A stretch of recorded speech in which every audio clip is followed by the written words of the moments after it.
Bismillahirrahmanirrahim. In this series of videos of tumor of dermis and epidermis, this video is about basal cell carcinoma. These are the references for this video.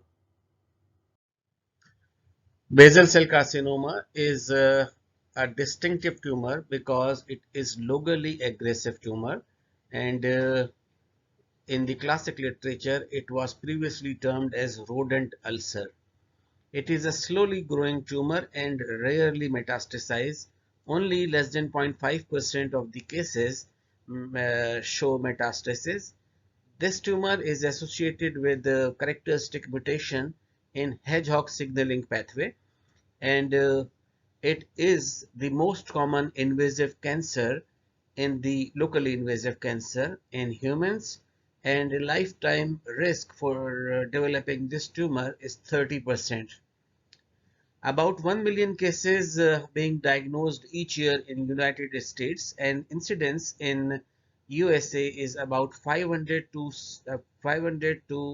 1000 per 100,000 population. The affected age group is the people over the age of 40 with lightly pigmented skin. It is more common in males as compared to female, and rare in brown and black skinned people. The site that is affected is sun damaged area, especially the mask area of the face, and this tumor originates from pluripotential cells that are located in the basal layer of the epidermis, and more specifically they are present in the bulge region of the hair follicle. The important predisposing conditions for basal cell carcinoma are immunosuppression and xeroderma pigmentosum. PTCH gene encodes PTCH protein. This gene is a tumor suppressor gene, and it is human homologue of Drosophila development patched. This is located on the long arm of chromosome number 9, and it serves as a receptor for sonic hedgehog.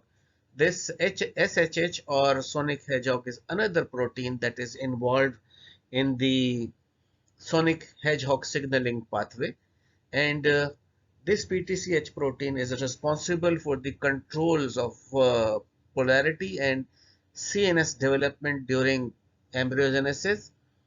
It regulates hair follicle formation and hair growth, and it remained coupled with SMO or smooth end, that is another transmembrane protein, and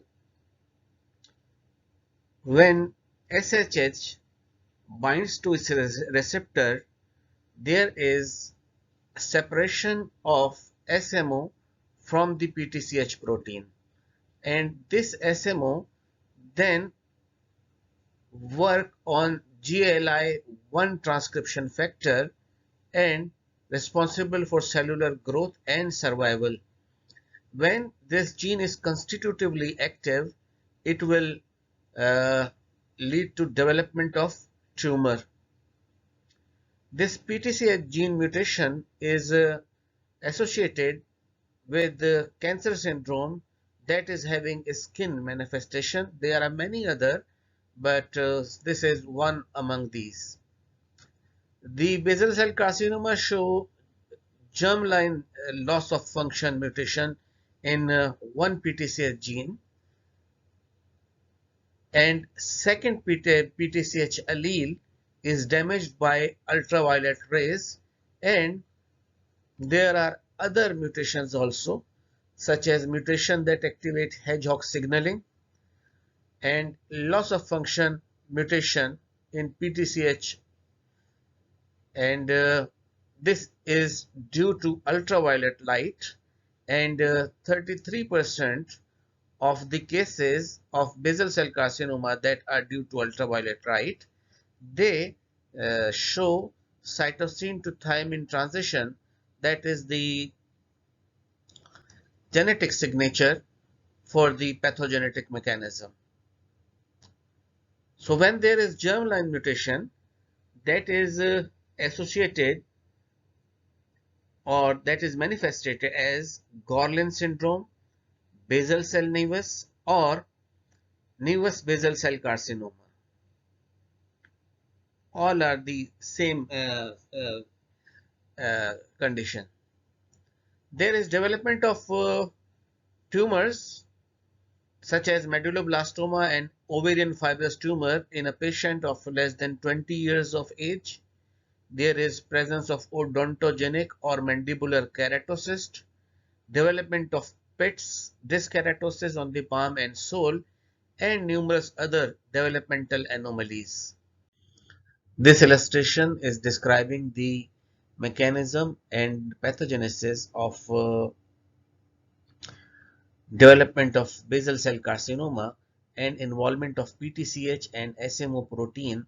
This PTCH is encoded by human homologue of Drosophila development patched, and SMO is another protein that is for smooth hand, and it is a transcellular protein. Both of these proteins lie coupled within the cell membrane.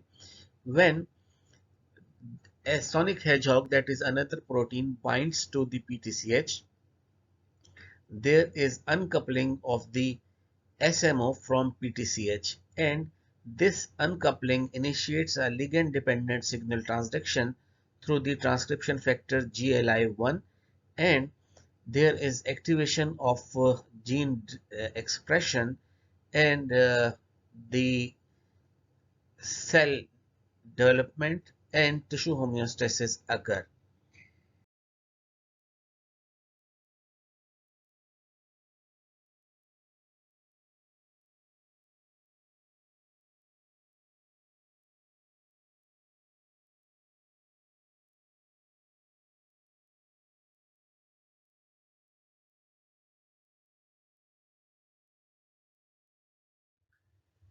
What happens in basal cell carcinoma?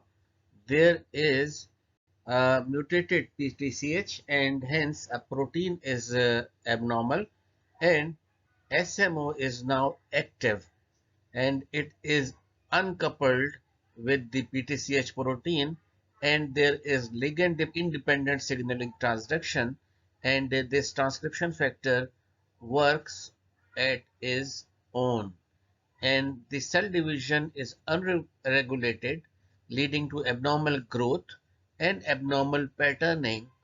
The abnormal growth results in basal cell carcinoma and other lesions also that we have seen in the uh, earlier Gorlin syndrome, and there is vertebral and ribs anomalies also.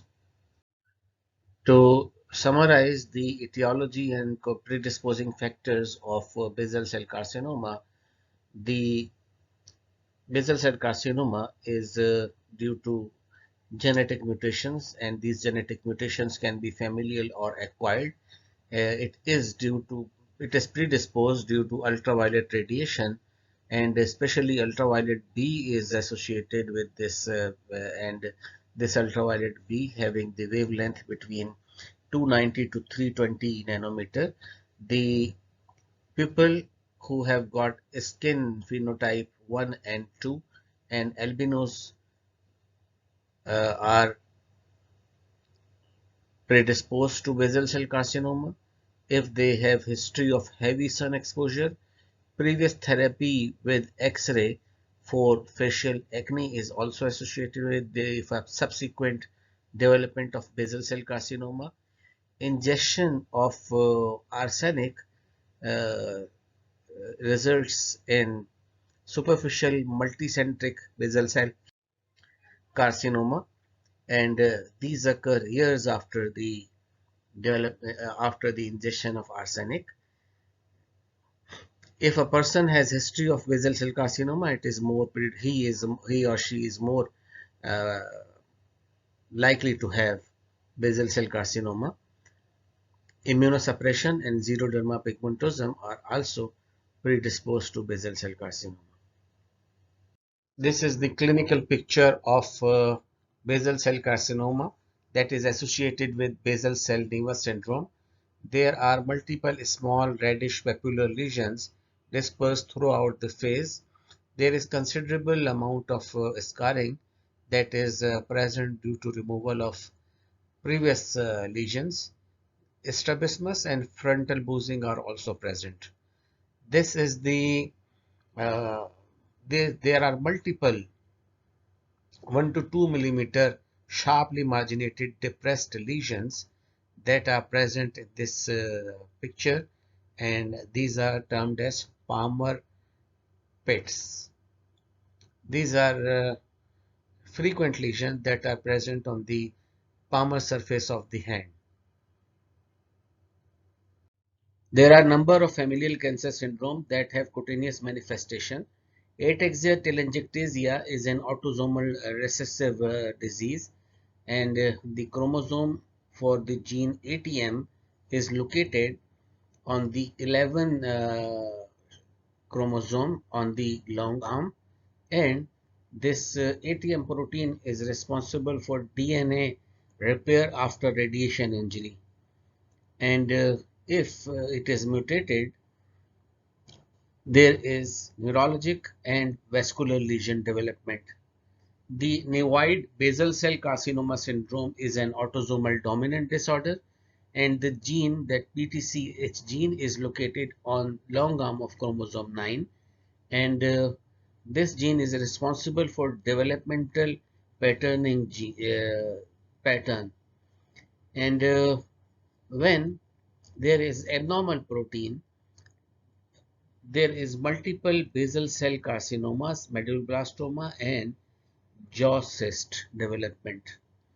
Cowden syndrome is an autosomal dominant disorder, and the gene for this is P10 gene that encode P10 protein, and this gene is located on the long arm of chromosome 10. The normal protein function of P10 is lipid phosphatase. When this is abnormal, there is development of benign follicular appendage tumor that are trichomomas and internal adenocarcinomas, often breast and endometrial carcinomas. The familial atypical mole and melanoma syndrome is an autosomal dominant disease, and the gene for this are cyclin dependent kinases, uh, P16, INK4, and ARF. The genes are located closely on short arm of chromosome 9, and normally the proteins inhibit cyclin dependent kinases 4 and 6 phosphorylation of RB and promote cell cycle arrest. When this is abnormal, there is development of melanoma, pancreatic carcinoma, and the ARF binds with MDM2 and promote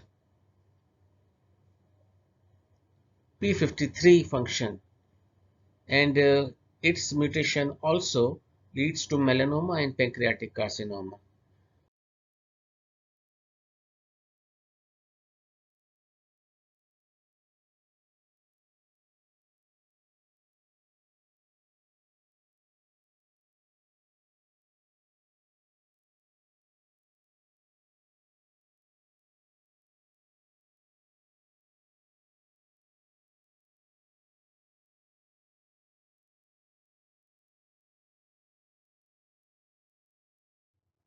The Muir-Torre syndrome is another autosomal dominant disorder, and the genes involved are MSH2 and MLH1. The MSH2 is located on short arm of chromosome 2, and it encodes protein MSH2, while the MLH1 is present on the short arm of chromosome 3, and it encodes MLH1. These proteins are involved in DNA mismatch and repair, but their abnormality and mutation lead to development of sebaceous neoplasia and internal malignancies such as colon and other. Neurofibromatosis type 1 is an autosomal dominant condition, and it is associated with the uh, neurofibromas. This gene, neurofibroma 1 gene, is located on long arm of chromosome number 17, and it encodes neurofibromin, and its mutation is responsible for neurofibromas. Neurofibromatosis type 2 is also autosomal dominant, and this gene NF2 is located on the long arm of chromosome number 22, and it encodes Merlin. Merlin integrates cytoskeletal signaling, and its mutation leads to development of neurofibromas and acoustic neuromas. Tuberous sclerosis is also autosomal dominant, and uh, the genes involved are TSC1 and TSC2.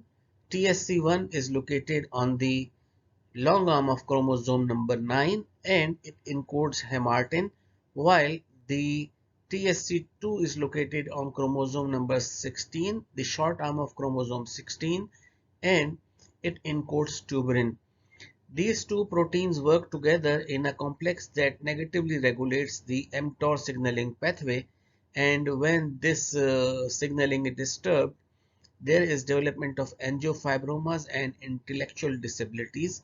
Xeroderma pigmentosum is another autosomal recessive disorders, and the genes uh, are XPA and XPA and XPA1, and these are located on chromosome number 9, the long arm of chromosome number 9, and responsible for nucleotide excision repair, and when these are mutated, they are responsible for skin tumor, both the melanomas and non-melanoma skin tumors. Lesions of the basal cell carcinoma are slowly evolving. They are usually asymptomatic and may have erosions or bleed with minimal trauma. There are 5 clinical types of basal cell carcinoma, and these are nodular, ulcerative, that is also termed as rodent ulcer, or sclerosing type, that is also termed as morphia form, pigmented one, and last is superficial basal cell carcinoma. The nodular type of the basal cell carcinoma manifests itself as a papule or nodule. It is translucent or pearly in color, or skin colored or reddish with a smooth surface and telangiectasia. The borders are well defined and consistency is firm. The surface may show erosion, or there may be presence of stipples of melanin pigmentation. This is the gross appearance of the nodular type of basal cell carcinoma. The lesion is glistening, a smooth nodule that is present on the lower lid, and there are many telangiectasias present on the surface. This is another cross picture, and here the lesion is oval pearly nodule on the nose close to the inner canthus. This is another picture of basal cell carcinoma. Here the lesion is smooth, pearly, and there are many telangiectasia that are present, and the lesion is present near lower lid. It is hard, well defined, and asymptomatic. This is another gross appearance of nodular type of basal cell carcinoma. The lesion is large, firm, reddish, glistening, and there are small ulcerations present. In this picture and the previous picture, the melanin stippling is also noted. Another close-up view of nodular type of basal cell carcinoma. This nodulocystic lesion is 2 to 3 millimeter in size. It is pearly in appearance, and the overlying epidermis is tightly stretched, and there is presence of delicate branching vessels. These are telangiectasia.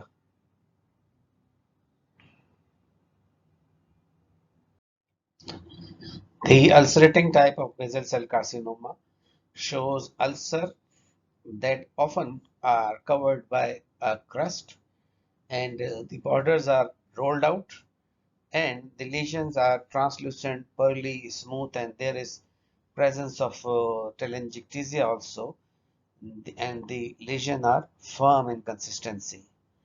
This is a large circular ulcer on the tip of the nose, and the borders are wall-like, and these are rolled out. This is another gross appearance of the ulcerating type of the basal cell carcinoma. The lesion is ulcerative in appearance, present on the retroauricular area, and the border is rolled out.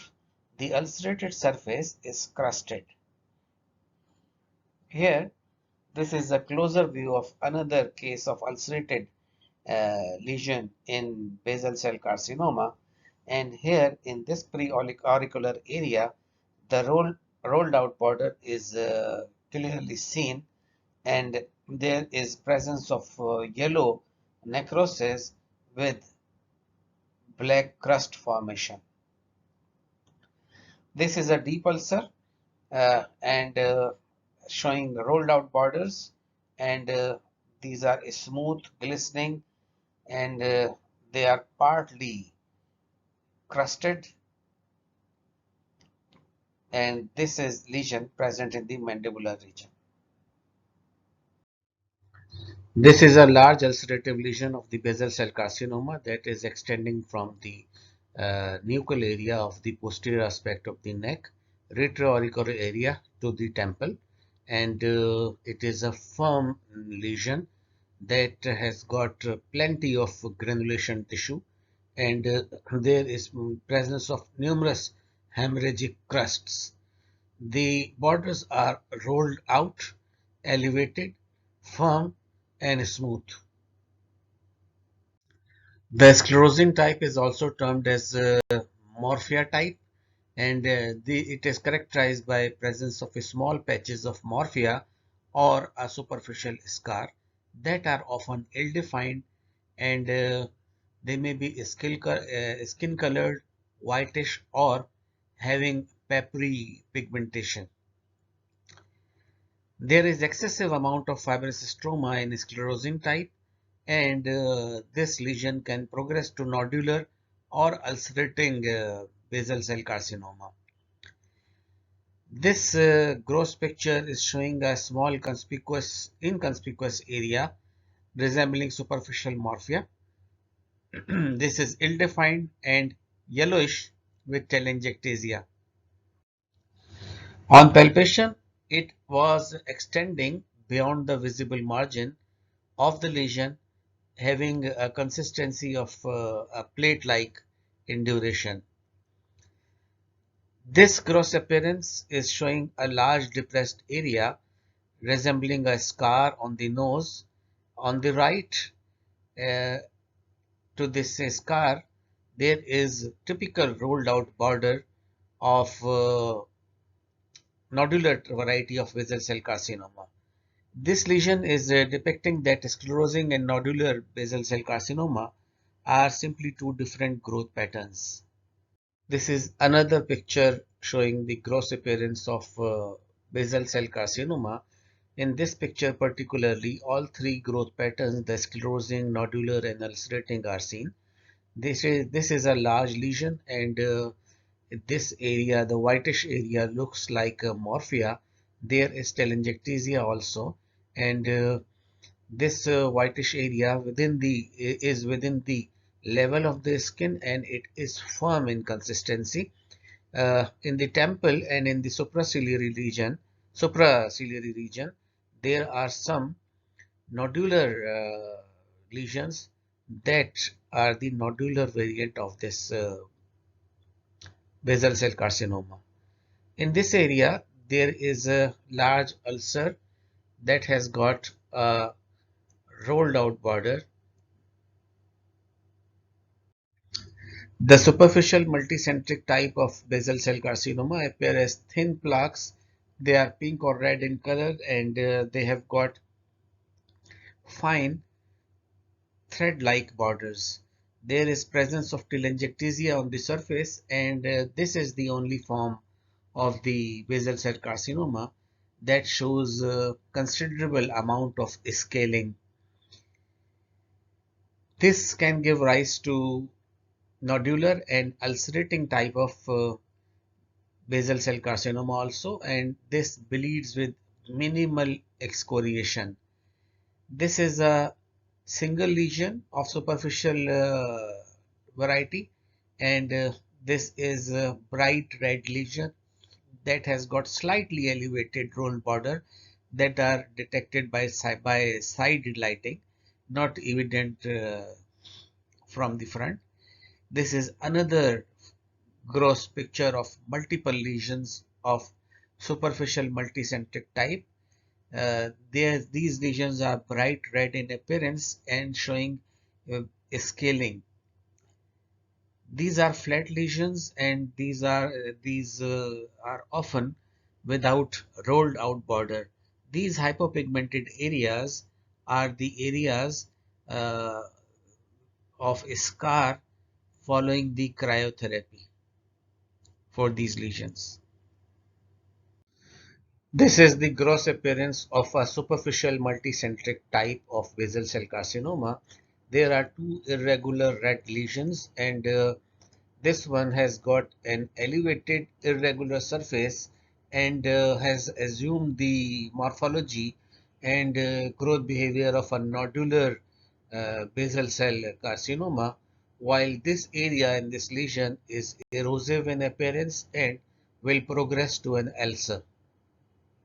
Superficial multicentric type of the basal cell carcinoma is associated with considerable amount of scaling, as is evident by these multicentric multiple lesions that are present on the trunk. The pigmented variety of basal cell carcinoma is very difficult to be differentiated from the nodular variant of melanoma. These are brown to black or blue in color, smooth glistening surface. They are hard to firm or cystic in appearance. They are round or oval in shape and may show umbilication, that means a depressed center. This is a nodule of basal cell carcinoma that has got an irregular border and variegation of melanin that is present, and it can easily mislead the clinician to the melanoma. Only histology can differentiate between these type of basal cell carcinoma from that of melanoma. A similar picture, a black nodule with central ulceration. This picture or this lesion is also very difficult to be differentiated on gross picture from the melanoma, the nodular variant of melanoma especially. So this is another basal cell carcinoma that is showing the stippling pigmentation, and this stippling pigmentation can be present in any variety of the basal cell carcinoma.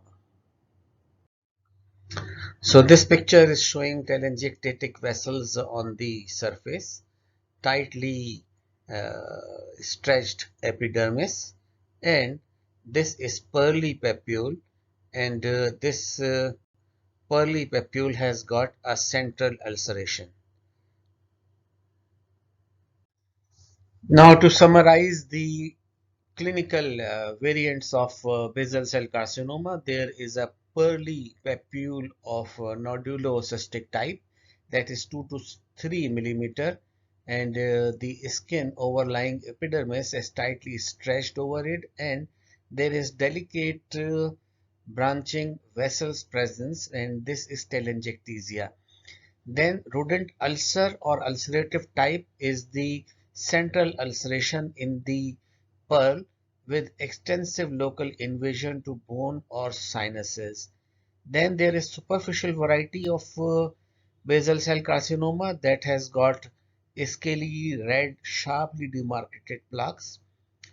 Morphiform basal cell carcinoma is pale to firm, a scar-like tumor that is ill-defined on and especially beneath the skin surface.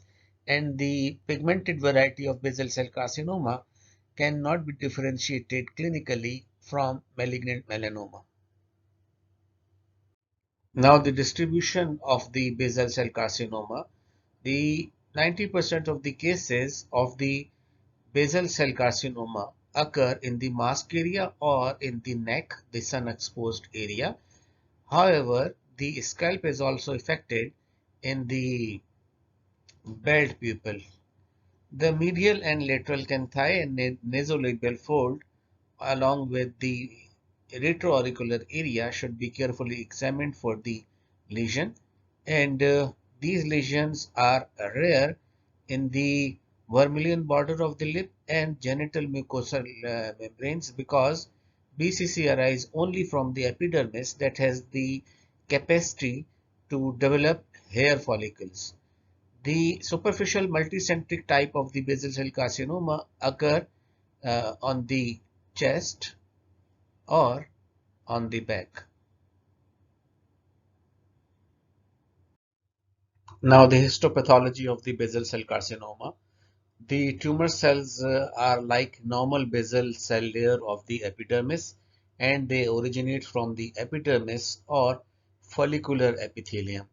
There are two patterns histologically.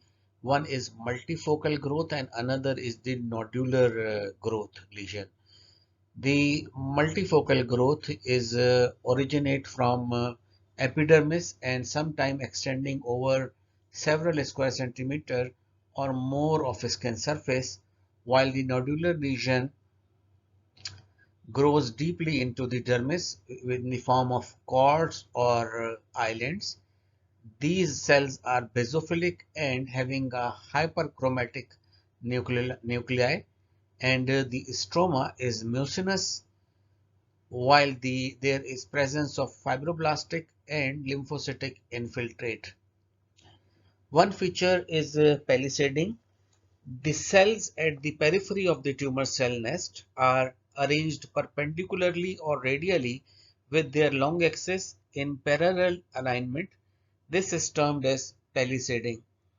Another feature is stromal retraction, and this stromal retraction is uh, it is marked here, and it is an important feature that help to differentiate basal cell carcinoma from trichoepithelioma. The sclerosing type or morphia type of the basal cell carcinoma that has got the clinical resemblance of the localized scleroderma or morphia has got particularly dense sclerotic stroma, as is evident by this photomicrograph of morphiform basal cell carcinoma. There is irregularly branching islands of tumor cells, and these are permeating the dermis, and they induce a cellular fibroblastic stroma that is rich in hyaluronic acid. This photomicrograph is demonstrating the superficial variety of basal cell carcinoma. There is budding of atypical basal keratinocytes that are extending from overlying epidermis into the papillary dermis, and the palisading and retractions are evident in this picture. Retraction is marked by this arrow. This photomicrograph is showing the basal cell carcinoma of melanocytic type, and This melanin is largely present in the macrophages that are located within the stroma between the tumor lobules.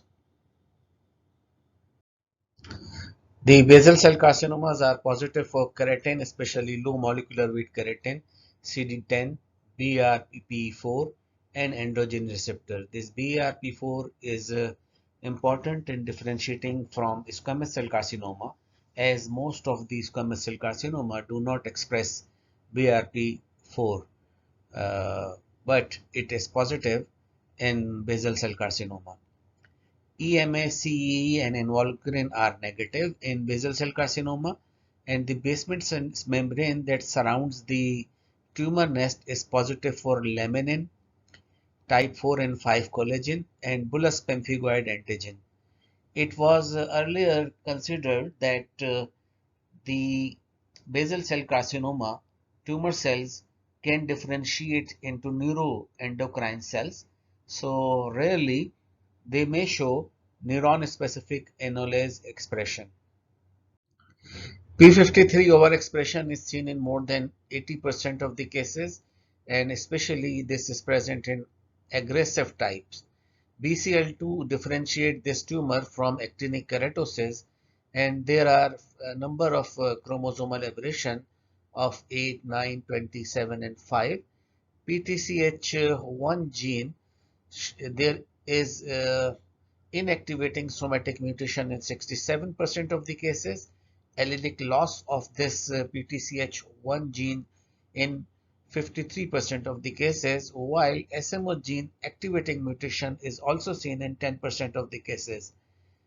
Trisomy 6 is related with metastatic potential of the tumor. The diagnosis of basal cell carcinoma is made by careful clinical examination and also the danger site examination, and it is confirmed on biopsy. It should be differentiated from all smooth papules such as dermal nevomelanocytic nevi, trichoepithelioma, dermatofibroma. The pigmented basal cell carcinoma should be differentiated from seborrheic keratosis and nodular melanoma. The ulcerated variety should be differentiated from squamous cell carcinoma and primary chancre of syphilis, while the superficial variety should be differentiated from the patch of eczema or tinea. The growth of basal cell carcinoma is slow and indolent, and it has tendency to uh, infiltrate into subcutaneous tissue, fat, skeletal muscle, and bone if not treated. The face tumor have tendency to invade skull, near orbit, temporal bone via the auditory canal, and these cases can develop meningitis due to involvement of CNS. This can be lethal. So for these cases, the vismodegib, that is a small molecule inhibitor of smooth end, can be used. The characteristic of an aggressive tumor are loss of peripheral palisading, dense fibrous stroma, decreased expression of syndican-1 and BCL2, increased expression of P53, higher agnor count, and higher incidence of aneuploidy. The recurrence of the basal cell carcinoma occurs in the tumors that are present at the nasonubial fold, inner canthus of the eye, and post-auricular region. The reason being highly irregular infiltrative pattern of these tumor, and the distance to the surgical margin in this area tend to be rather close. The distant metastasis is extremely rare, and this metastasis has been reported in 100 cases, and mostly these cases were associated with basal cell nevus syndrome. The cases that were metastasized, mostly the 60 to 75% of these cases were metastasized to regional lymph node, while lung, bone, and liver metastasis was also noted. The metastasis to distant organ have got some, the cases that metastasize to distant organs has got some characteristics. that are the variety of these tumor was basosquamous type. They were having perineural spread, and also they were located in the sunlight protected areas.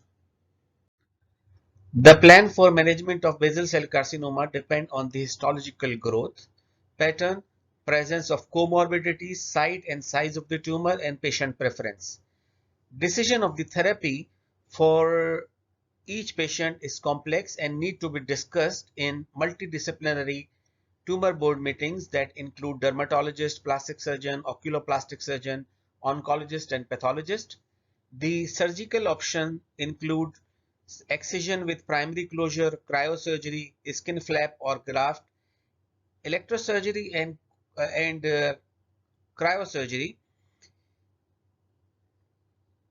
are options for small lesions that are located at non-danger site. The lesion of danger sites that are nasolabial fold around eyes in the auditory canal and posterior auricular sulcus are treated by microscopically controlled surgery or MOSH surgery that has now become gold standard for the face and scalp basal cell carcinoma. Radiation therapy is another treatment modality that is used for inoperable basal cell carcinoma or when the disfigurement is a problem, and also in old age. It is also used for basal cell carcinomas of the nasal tip, as this is a difficult site for the skin grafting. Surgery is preferred as surgical scars improve over time while radiation scars deteriorate. There are topical treatments. Many topical treatments are available, and these are specifically for below neck superficial basal cell carcinomas. Cryosurgery and electrosurgery can also be used, but these leave a scar and can be disfiguring. So ointment 5-fluorouracil and cream imiquimod 5% are used 5 times a week for 6 weeks. These do not cause any scar and are suitable for younger patients, but do not remove tumor completely and need patient's compliance. For advanced BCC, and these are unsuitable for surgery and radiotherapy, oral vismodegib 150 mg daily can be used that shrinkens the tumor size by 30 to 40%. Photodynamic therapy that is used for uh, this photodynamic therapy is used for very superficial lesions, and it is basically use of photodynamic dye and visible light, and this is painful.